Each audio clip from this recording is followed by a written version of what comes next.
डकटरी में।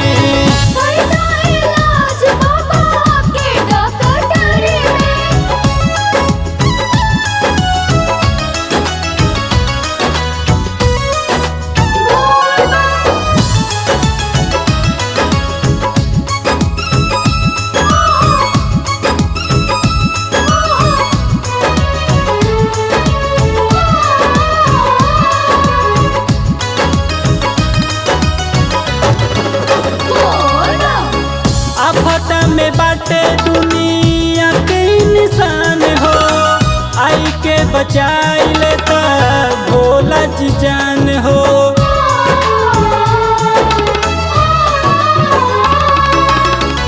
आफत में बाटे दुनिया के इंसान हो, आई के बचाई लेता भोला जी जान हो।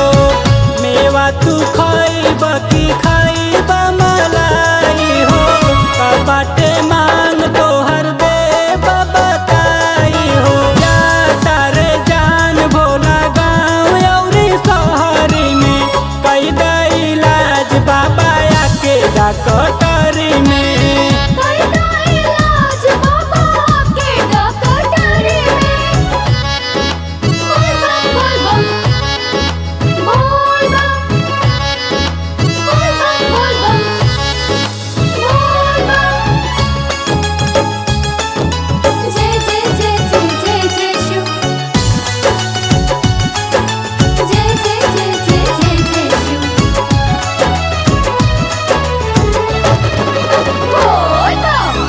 कुछहु बुझात नइखे तो ही कुछ करहो, हमरो पे ध्यान तनी भोला जी धरहो।